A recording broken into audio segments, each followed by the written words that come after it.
Um bom dia a todos, bom dia, senador Paim. Mais uma vez, a Magistratura do Trabalho e a ANAMATRA, em nome da Magistratura do Trabalho, agradecem a Vossa Excelência este convite para participação de um debate tão profícuo e de tanta qualidade como este que tem sido feito sob a presidência de Vossa Excelência e de outros parlamentares. Hoje à tarde também estaremos com o deputado Bongás, com outros parlamentares, discutindo os efeitos deste quase um ano de reforma trabalhista, no caso da ANAMATRA, especificamente os impactos no acesso à Justiça do Trabalho, com números que assustam. Me permitam apenas antecipar isto, inclusive para que o telespectador saiba também destes impactos.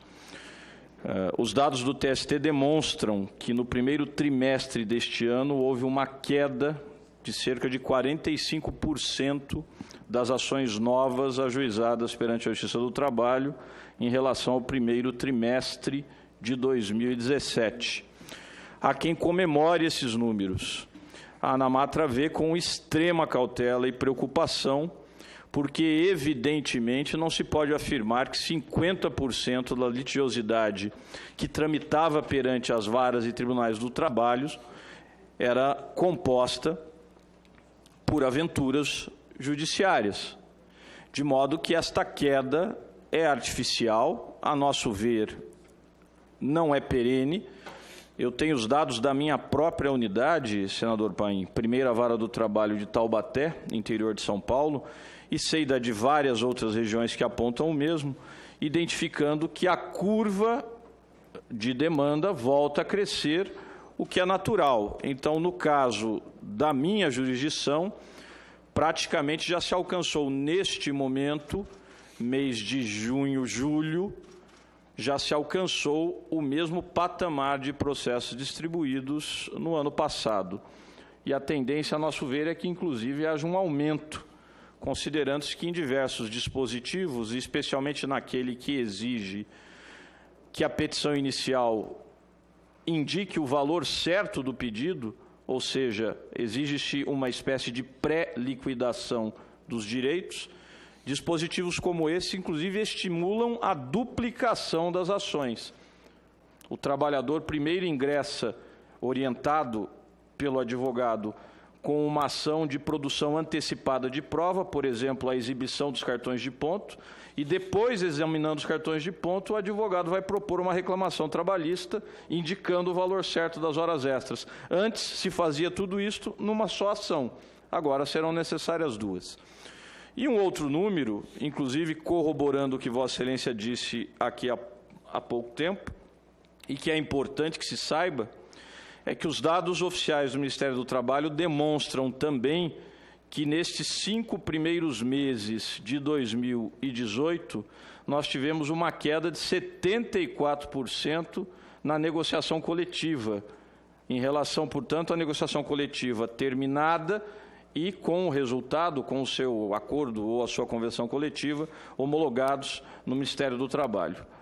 Portanto, uma reforma que teria vindo para dar maioridade, como se dizia, aos sindicatos, para emancipá-lo e para exatamente promover o negociado, inclusive privilegiando o negociado em relação ao legislado, até este momento não parece ter surtido os efeitos esperados.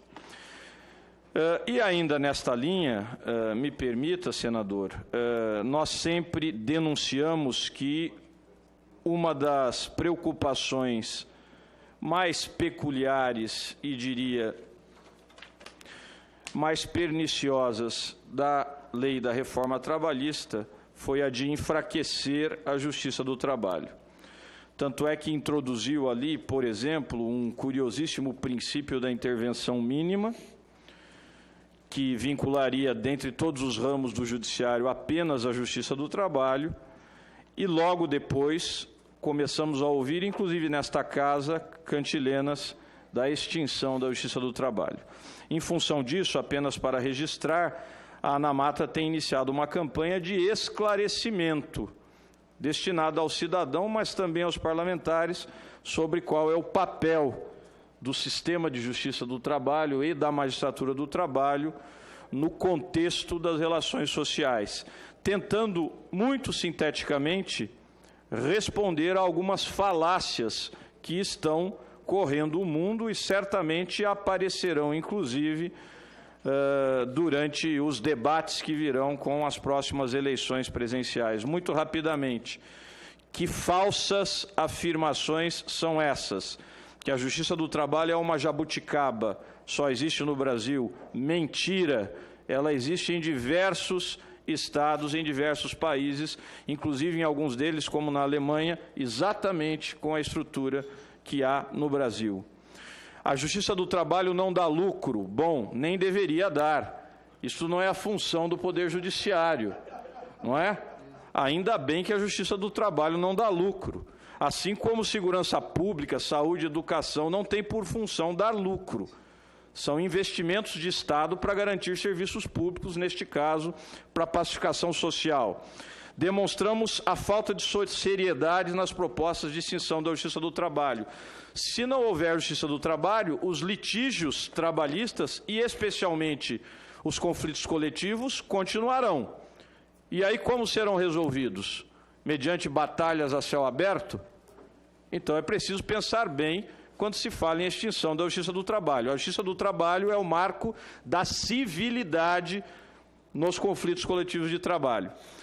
A Justiça do Trabalho tem lado? Não tem. O juiz do trabalho, como qualquer outro, é um juiz imparcial. O direito do trabalho protege o hipossuficiente econômico, como o direito do consumidor também protege o hipossuficiente econômico, como o direito econômico protege a pequena empresa em face dos grandes conglomerados. Isto é normal em um ambiente jurídico que busca igualdade substantiva e não apenas igualdade formal. Não há desproporção na litigiosidade trabalhista. Os números que nós temos demonstram que a Justiça do Trabalho conta com apenas 14% do total de ações que tramitam no país. A maioria das ações está nas justiças estaduais. A Justiça do Trabalho garante, na livre concorrência, a lealdade deste concorrer no modo capitalista de produção. Portanto, ela, inclusive, é um elemento de correção dos contextos de concorrência entre empresas capitalistas. A Justiça do Trabalho hoje, pelos dados do Conselho Nacional de Justiça, é a mais rápida e eficaz do país e é a justiça que mais concilia. Em 2016, 83% dos processos trabalhistas foram solucionados com acordos. Então, eu passo isso a Vossa Excelência, senador, e passo também ao doutor Patá, passo aos colegas do Ministério Público e pediriam que dessem a isto a máxima divulgação, porque começaremos a fazer isso. No plenário. Por favor, senador, será uma honra. E aí, aproveito, acho que os 5 minutos que me restam... Não, 5 mais 5. ...para falar do tema específico, mas já estava falando dele. E aí, aproveito, em boa medida, o que foi dito pelos colegas que me antecederam. Historicamente, a doutrina trabalhista, a dogmática do direito do trabalho, aponta para o financiamento sindical 4 modalidades de contribuição. Isto a par de outras fontes de financiamento que haja, não é? Como doações, etc. Mas, basicamente, a contribuição sindical obrigatória, ela é sempre referida a este dito imposto sindical, coloco entre aspas porque tecnicamente jamais foi um imposto, mas era assim uma contribuição especial, não é? Ou diriam alguns, contribuição parafiscal, não é? E tem ali previsão no artigo 149 da Constituição da República. Depois, a contribuição confederativa, textualmente introduzida pela Constituição de 88 no artigo 7º, esta que seria basicamente deliberada em assembleias. Ainda a contribuição ou o desconto assistencial, não é, para financiar a negociação coletiva, inclusive como compensação pelas conquistas que o sindicato consegue nos acordos e convenções coletivas do trabalho, então, geralmente decorrente de uma cláusula inserida em uma convenção ou em um acordo coletivo de trabalho, e a contribuição associativa, a contribuição do sócio, daquele que efetivamente se sindicalizou e pertence ao sindicato, lembrando que o índice de sindicalização no Brasil é muito baixo, circula aí por algo em torno de 15%, geralmente abaixo disto. Então, há pouca sindicalização no Brasil. Em relação ao chamado imposto sindical, vou utilizar essa expressão, embora reconheça a sua atecnia, para que a minha fala aqui fique mais clara. A Associação Nacional dos Magistrados da Justiça do Trabalho, já há alguns anos, em função de teses aprovadas em alguns dos nossos congressos nacionais de magistrados do trabalho, propugnava, de fato, a superação, por entender que a plenitude da autonomia sindical, como quer o artigo 8º, inciso 1º da Constituição, não transige com uma situação consolidada de sindicatos financiados basicamente por tributos. Por outro lado, sempre dissemos que isto é um processo de superação que, evidentemente, exige uma fase de transição, e não o que se fez na lei da reforma trabalhista. Da maneira como se fez, suprimindo esta fonte de custeio da noite para o dia, a única coisa que se garantiu foi, especialmente para sindicatos de pequeno e médio porte, uma ameaça de sufocação instantânea por falta de uma fonte adequada de custeio. Sabemos que em governos anteriores, especialmente durante o primeiro mandato do presidente Luiz Inácio Lula da Silva, se discutiu a reforma sindical. Havia ali no anteprojeto construído, inclusive, esta proposta de superação, mas havia um período de transição. Então, neste particular, evidentemente, parece que a reforma não adotou o caminho mais adequado. E com isto, por detrás deste discurso de fortalecer sindicatos, acabou por enfraquecê-los. E é preciso que se tenha clareza quanto a isto. Por outro lado, e aí é outro ponto, no 19º Congresso Nacional dos Magistrados de Trabalho, que ocorreu este ano em Belo Horizonte, duas teses a respeito foram aprovadas. Uma delas, portanto, referendada ali por mais de 700 juízes do trabalho que se encontravam em plenária. Uma delas, observando que, por ser a contribuição sindical obrigatória, o imposto sindical, um tributo, uma contribuição especial com SPEC no artigo 149 da Constituição, deveria se reger pelo que está no artigo 146, de modo que a sua definição na CLT, a CLT, que originalmente é um decreto-lei, foi recepcionada em 1988, nesta parte, como lei complementar. E, portanto, a extinção exigiria também lei complementar, e não lei ordinária, como é a lei da reforma trabalhista.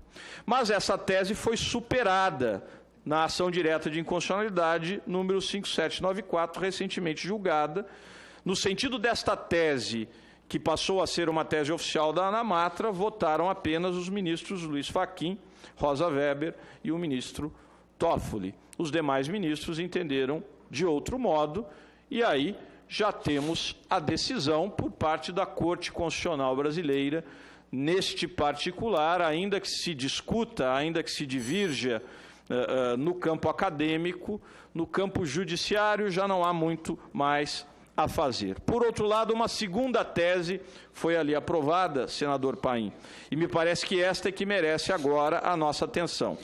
E esta tese, eu quero registrar, foi aprovada num contexto muito particular dos Congressos Nacionais da Magistratura do Trabalho, que tem admitido já há 13 edições que a sociedade civil organizada apresente teses para o debate dos juízes.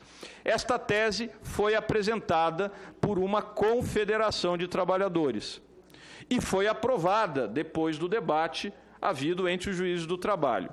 E esta tese exatamente reconhece a possibilidade de que uma Assembleia Geral de Trabalhadores, no âmbito de um sindicato, estabeleça contribuições negociais que alcançarão, inclusive, não associados, como há de ser, na medida em que, e isto foi de fato bem sinalizado pelo ministro Fachin no seu voto, na medida em que a Constituição previu originalmente uma arquitetura sindical que tinha, por um lado, este imposto sindical e, por outro, a unicidade sindical.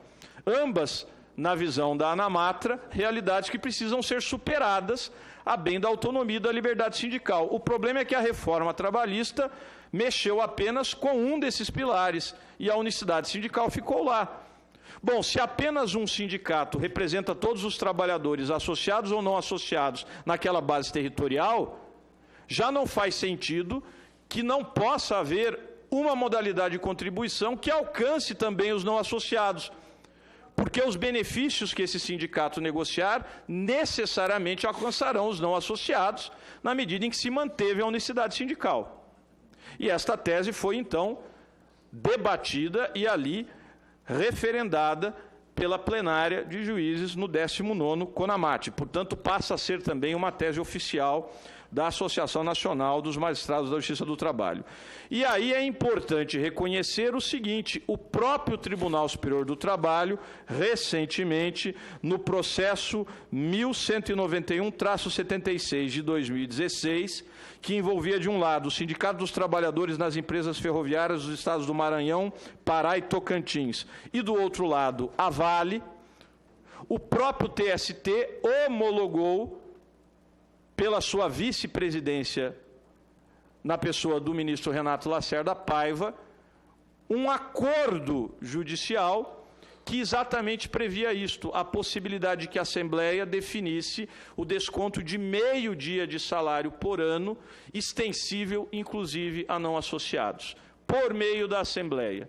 Isto foi homologado pelo Tribunal Superior do Trabalho, a meu ver, com todo acerto, reconhecendo esta nova realidade que a reforma trabalhista trouxe e que agora começa a ser adequada pelas cortes do país. Portanto, este entendimento da vice-presidência do TST também converge, em algum sentido, para esta tese que foi aprovada no 19º CONAMAT. E aí, também me parece, o Estatuto do Trabalho, por uma terceira via, converge igualmente para esta visão de mundo. O Estatuto do Trabalho, senador, da maneira como apresentado, também não contempla imposto sindical nos moldes anteriores. Mas lá nos seus artigos 288, 307 e 308, contempla exatamente, primeiro, a possibilidade de que os sindicatos estabeleçam contribuições aos seus associados por meio do Estatuto. Essa é a contribuição associativa. E aos representados, associados ou não, por meio de Assembleia Geral. Nessa hipótese, assegurando o efetivo direito de oposição, que foi o que também restou homologado pelo TST, neste caso dos ferroviários, deixando claro que este direito de oposição, que, portanto, salvaguarda o direito negativo à liberdade sindical, ou a chamada liberdade sindical negativa, o direito de não se associar, de não participar, mas resguarda desde que isso seja feito no sindicato e não na empresa, onde o risco de haver ali uma pressão sobre o trabalhador é imenso. Portanto, um direito de oposição que pode ser individualmente exercido, mas no âmbito do sindicato. Isto está reconhecido, portanto, aqui no Estatuto, como está reconhecido neste acordo que foi homologado pelo TST, já sob a égide da reforma. É ainda importante dizer, e aí caminho para o final, que lá no artigo 279 do Estatuto do Trabalho está, inclusive, previsto que, mesmo em direito coletivo, aquelas regras e princípios reconhecidos não excluem os princípios decorrentes dos tratados e convenções internacionais do Trabalho ratificadas pelo Brasil. É claro que a Convenção 87 não foi ratificada, e não foi ratificada exatamente em função da unicidade sindical e do imposto sindical. Mas outras, como a Convenção 98, citada aqui pelo Dr. Helder, foram ratificadas. E, portanto, estas premissas de liberdade e autonomia sindical não apenas decorrem da Constituição da República, no artigo 8º, como desses tratados e convenções internacionais. De modo que isto também deve ser observado, e este, ao que me parece, é o caminho a seguir. Em relação ao artigo 611b, inciso 26 da CLT, que diz lá não ser objeto possível de negociação aquela possibilidade de desconto de contribuições do trabalhador sem expressa e prévia autorização, tenho de dizer que, a mim, este argumento já não impressiona mais, porque é fato que a CLT refere, a partir da reforma, esta necessidade de ajuste expresso e prévio, mas, de fato, em nenhum momento utilizou a expressão individual. Então, quero crer que a Assembleia que coletivamente autorize este desconto desta contribuição negocial, como o próprio TST, repito uma última vez, homologou, não descumpre a lei. E aí o exercício da liberdade sindical negativa poderá ser efetivamente realizado individualmente, mediante direito de oposição no local próprio, que não pode ser a empresa. Então, me parece que se começa a construir uma alternativa que converge para a Constituição, que também não traz formalmente nenhuma agressão ao texto de lei. Termino por dizer o seguinte: é fundamental discutirmos neste momento qual será o melhor modelo de financiamento sindical a partir desta nova realidade que se impôs, foi objeto das mais variadas e intensas críticas, inclusive por parte da ANAMATRA, mas, ao menos em relação ao imposto sindical, agora o Supremo Tribunal Federal deu a palavra final. Entendeu que esta supressão é constitucional. Então, precisamos pensar qual é o modelo de financiamento que cabe agora e que não significará, porque não poderá significar, isto sim traria um estado de coisas inconstitucional, não poderá significar uma asfixia financeira dos sindicatos. Os sindicatos precisam e vão sobreviver. O direito do trabalho é o que é, também por conta dos sindicatos. E eu diria mais, sobretudo por conta dos sindicatos. E aí nós diríamos se esta discussão terá curso e em que termos terá curso. Os termos foram ditos aqui. A coragem, talvez, seja a palavra para que a discussão tenha corpo a partir de agora e que discutamos sem preconceitos as possibilidades, especialmente esta que eu mencionei.